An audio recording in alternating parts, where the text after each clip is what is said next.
Qiyomatga borganda bir banda tarozda turar ekan, mana bu savoblar seniki deyiladi unga. Tuhoma tog'laridek ko'payib ketgan katta savob. Haligini ko'rib turib banda hijolat bo'ladi. Bir xato bo'ldi-yu bu yerda. Adashib birodikini bizga hisoblashib yubordi-yu deydi. Biladi-da, buncha savob qilmaganini. Shunda bu meniki bo'lmasa kerak deganda aytiladi. Seni dunyoda qilgan duolaring savob bo'lib oxiratga olib qo'yildi deydi.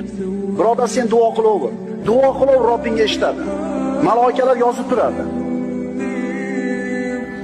Faqat seni duoing ijobat bo'lishi uchun ixlos bilan duo qilgin. Mustor bo'lib duo qilgin. Allohga muhtojligini izhor qilgin. Haromdan uzoq bo'lgin va duoing ijobat bo'lishiga aniq ishongin. Albatta duoing ijobat bo'ladi.